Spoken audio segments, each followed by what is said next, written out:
It's a very, very original story. Basically, the main sort of idea that we play with is, can one ever elegantly walk away from the criminal business? You know, can you get out with your bag of gold and your soul intact?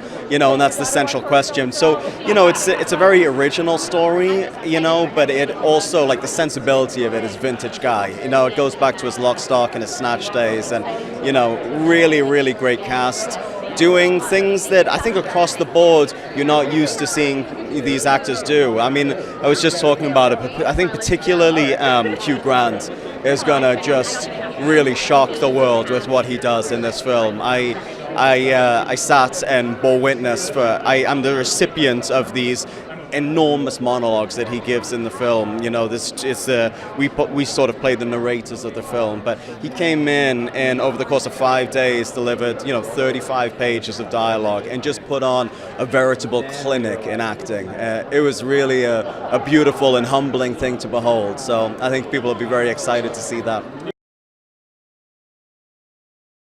I mean, it was really extraordinary. I got to work with Colin Farrell, obviously, who have sort of, our careers have paralleled. You know, we started at exactly the same time, and I've always been an enormous fan of his work, and, I was really, really excited to get to work with him. And then, obviously, McConaughey is, I just think it's extraordinary what he's done in the last, 7 or 8 years of his career. And, it's always... I forget exactly the saying, but it's always sometimes dangerous to meet your heroes because they might turn out to be dickheads. I'm paraphrasing, of course, but Matthew turned out to be as nice a guy as he is a great actor. So we had a really nice time working together.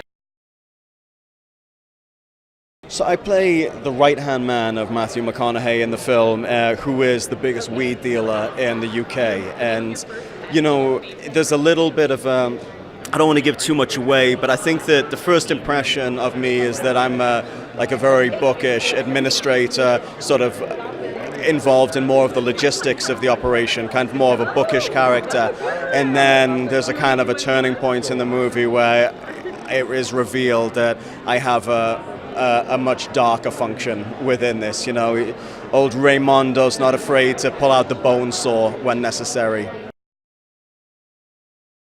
From the footage that we sort of showed, it's the first time I think we both sort of had seen a cut like that. It's so kind of distinctly Guy that I was just grinning from ear to ear.